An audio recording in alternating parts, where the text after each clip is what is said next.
Bumalik talaga. Hello, Rabbit. Say hi to all of your beautiful fans here.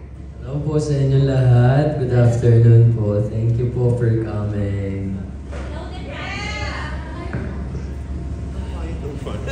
Okay, so now we will dive into our Q&A. So, as usual, reminders lang po, 2 questions per press para ma-accommodate natin lahat. And as I did say, we do have a lot of surprises for you in store as the afternoon progresses. So please do stay tuned for that. Okay, tawagin na po natin ang unang magtatanong. Of course, we have none other than June Lalin from Abante. Yes, yan. Good afternoon. Actually, nakaka-excite. Alam mo, Robin, ang bongga, kung dati, hindi ka namin masyado talagang kilala. Pero ngayon, talagang lahat kami excited to come here. Sobrang sikat mo. Oo. Ang bongga. Oo.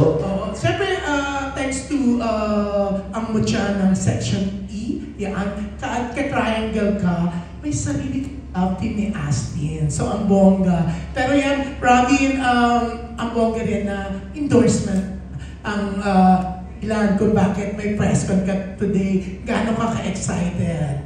Sobrang excited po ako dito sa product na i-endorse ko kasi ito po talaga yung ginagamit kong skincare products. And itong vegan set talaga yung nagpa-clear sa balat ko kasi nga dahil po sa makeup, sa taping, gano'n.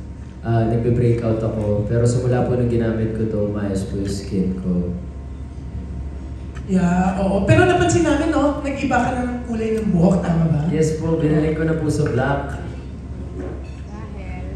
Okay, yan. Okay, eto ang bongga nitong endorsement mo. Part ba ng bayad sa'yo dito? Or baka itong bayad yung pinambili mo ng kotse? Kasi nakita namin yung SUV mo eh. Di ba dati, nag-P2P ka lang from Angeles to Manila by Balikan, di ba? Yes po. Pero mayroong bongga. Thank you po sa Viva Beauty. Sa kanila po galing. Talaga?